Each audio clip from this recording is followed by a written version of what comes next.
नमस्कार दोस्तों, मैं डॉक्टर नवीन गौतम। स्वागत है आपका मेरे YouTube channel learning Ayurveda with doctor Naveen Gautam में। Video number 91। आज हम स्टार्ट करने लगे हैं बाल ग्रह।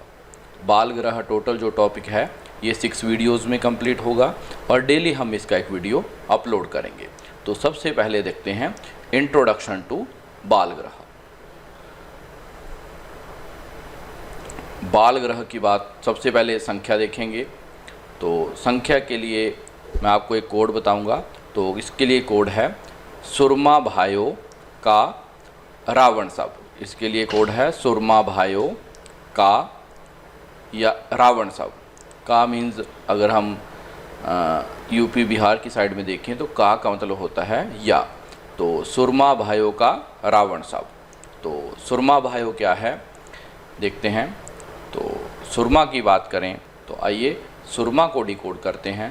तो सु की बात करें तो शुश्रु जी, र साइलेंट है। माँ की बात करें तो माधव निदान। भाइयों की बात करें तो भाव प्रकाश और योग रत्नाकार। भाइयों जहाँ भी यूज़ किया जाएगा भा और यो, ये भाव प्रकाश और योग रत्नजर कर जी। तो इन सभी के अनुसार बाल ग्रह हैं संख्या में 9। तो सुरमा भाइयों का रावण सब। तो आपको सुरमा अच्छा लगता है या रावण का शव? तो सुरमा भाइयों हैं 9। का की बात करें तो का मीन्स काश्यप। तो काश्यप जी के अनुसार हैं 10। और रावण शव की बात करें तो रावण के अनुसार, और शव शारंगधर और वाघभट। तो वाघभट जी के अनुसार, इनके अनुसार हैं 12। तो बाल ग्रह के लिए जो कोड है सुरमा भाइयों का शव। तो सुरमा भाइयों 9, का की बात करें 10 और रावण शव की बात करें तो 12। ऐसे इसको याद रखा जाता है, सुरमा भाइयों का शव। नेक्स्ट देखते हैं। चरक संहिता में बाल ग्रहों का उल्लेख, नामतः उल्लेख नहीं मिलता है, परंतु उन्माद चिकित्सा में ग्रहों की संख्या अपरिसंख्या बताई गई है। तो इस चीज़ का ध्यान रखेंगे। चरक के अनुसार पूछे ग्रह कितने हैं तो 1 ग्रहोन्माद।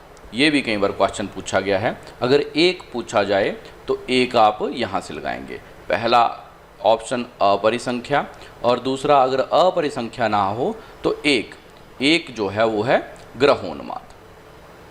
इस चीज़ का भी ध्यान रखेंगे। कुछ एक क्वेश्चन बैंक्स में ये क्वेश्चन मिलता है। हारित संहिता में केवल पूतना का वर्णन मिलता है तथा इसके 8 जो भेद हैं वर्णित हैं। तो हारित संहिता में पूतना के 8 भेद जो हैं वो वर्णित हैं। काश्यप ने कौन से ग्रह को प्रधान माना है तथा उसके कितने पर्यायों का वर्णन किया है? तो काश्यप ने रेवती ग्रह को प्रधान माना है तथा उसके 20 पर्याय जो हैं उनका वर्णन किया है। ग्रह उत्पत्ति की बात करें तो ग्रहों की उत्पत्ति जो है वो रुद्र मीन शिव, रुद्र तथा उनकी पत्नी उमा ने अपने पुत्र कार्तिकेयन के रक्षार्थ ग्रहों की रचना की थी। तो ये भी पूछा जा सकता है कि ग्रहों की रचना किसने की और किसके लिए की? तो शिव और पार्वती जी ने अपने पुत्र कार्तिकेयन की रक्षार्थ ग्रहों की रचना की थी। और इसमें अगर हम देखें तो रज और तम दोष पाए जाते हैं, सत्व दोष नहीं होता है। तो यह ग्रह रज व तमस शरीर युक्त हैं। तो इस चीज़ का भी ध्यान रखेंगे, यहाँ पे सात्विक नहीं है। तो सबसे इम्पोर्टेंट यही है सुरमा भाइयों का सब। तो सुरमा भाइयों हैं 9 और का 10 और रावण शव 12। ये इम्पोर्टेंट है।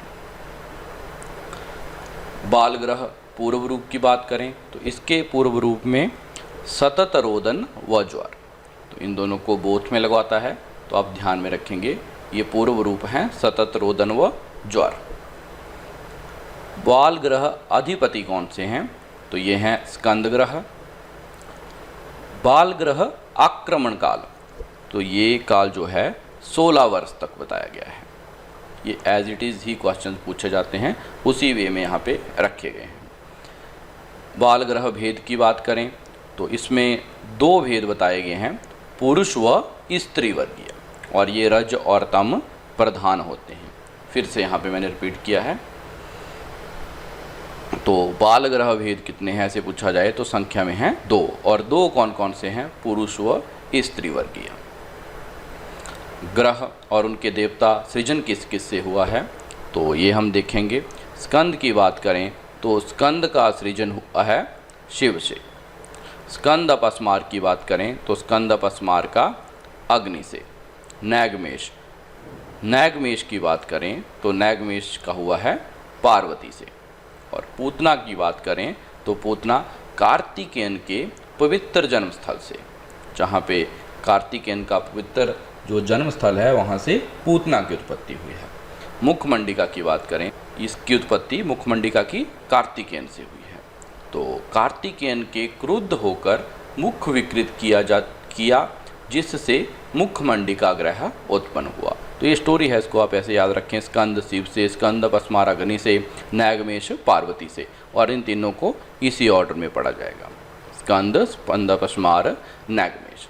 और पूतना की कार्तिकेयन के पवित्र जन्म स्थल से, और मुखमंडिका की बात करें तो कार्तिकेयन की क्रोध से। नेक्स्ट देखते हैं। इसके बाद पूछा जाता है कि कौन से ग्रह में कौन सी गंध की बात की हुई है। तो इसमें हम देखते हैं शकुनी के लिए ये दोनों जो हैं बहुत इंपॉर्टेंट हैं। तो इन दोनों के ऊपर काफ़ी बार जो है क्वेश्चन पूछे गए हैं। तो शकुनी के लिए याद रखेंगे, शकुनी पक्षी होता है, इसके ग्रह की गंध जो पूछी जाती है तो इस शकुनी के लिए याद रखेंगे काटते।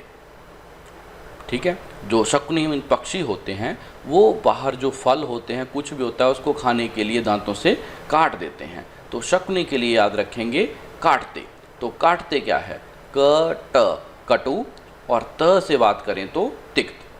तो पक्षी के लिए याद रखेंगे शकुनी क्या होता है? पक्षी। और पक्षी क्या करते हैं? हमेशा काटने का काम करते हैं। जो भी इनको फल, फ्रूट, सब्जी कुछ भी मिलेगी, आपने देखा कि हर चीज़ इन्होंने अपने दांतों से काटी होती है। तो ये काम करते हैं काटने का। तो इसके लिए है कटु और तिक्त। और पूतना की बात करें, ये तीनों को हम आगे इकट्ठा पढ़ेंगे 3rd वीडियो में। पूतना, अंधपूतना, शीतपूतना। तो पूतना के लिए आप देखेंगे बाकी लक्षणों के साथ में कि इसके मुख पे मुकुट रखा हुआ है। तो बाकी आपको रस मेनली जब आप सारे ग्रहों के लक्षण पढ़ लेंगे तो आपको इसकी सारी गंध और सब चीज़ें याद हो जाएंगी। फिर भी आप स्पेसिफिकली आप याद रखेंगे पूतना के लिए मुकुट। शकुनी काटते हैं, पक्षी जो हैं काटते हैं। और पूतना की बात, पूतना, अंधपूतना, शीतपूतना, ये तीनों को पूतनाओं को इकट्ठा याद रखना है। तो पूतना, अंधपूतना और शीतपूतना। तो पूतना के लिए मुकुट, और मुकुट की बात करें तो ये मधुर, और कट की बात करें तो कटु। ठीक है, कट की बात करें तो कटु। नेक्स्ट देखते हैं। स्कंद व षष्ठी की बात करें तो इसके लिए सन्निपातिक। शेष की बात करें तो इसमें संश्लिष्ट दोष हैं।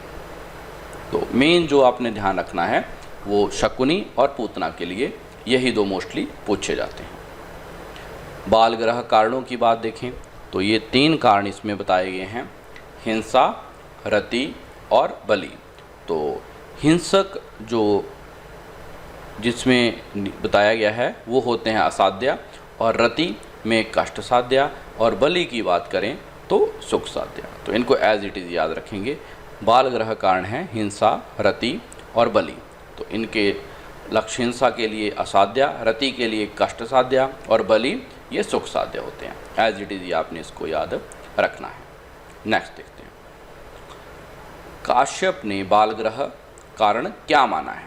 तो काश्यप जी ने बाल ग्रह कारण माना है दुष्ट स्तन्य को। तो दुष्ट स्तन्य जो कारण है वो बाल ग्रह कारण है। काश्यप ने किस ग्रह को षष्ठी ग्रह भी कहा है? तो उन्होंने रेवती ग्रह को षष्ठी ग्रह भी कहा है। और ये कुछ ग्रह के जो मॉडर्न कोरिलेशंस हैं। स्कंद ग्रह की बात करें तो इनफेंटाइल हेमीप्लेजिया, मीन्स एक साइड बच्चे की कमज़ोर हो जाती है। स्कंद अपस्मार, एपिलेप्सी, सीजर्स जो हैं। नैगमेश की बात करें तो बैक्टीरियल मेनिंजाइटिस, रेवती परनीसियस एनीमिया, और शुष्क रेवती की बात करें तो मैरास्मस। तो ये कुछ ग्रहों के एक मॉडर्न कोरिलेशंस हैं, इनको भी आप ध्यान में रखेंगे। अब तो दोस्तों आशा करते हैं कि आपको ये टॉपिक अच्छा लगा होगा और समझ आया होगा। तो नेक्स्ट वीडियो में हम इन बाल ग्रहों के लक्षण देखेंगे। तो बने रहिए हमारे साथ और डेली नेक्स्ट 7 डेज़ तक इसके हम जो सारा ही बाल ग्रह का टॉपिक है ये कंप्लीट कर देंगे। Thank you very much.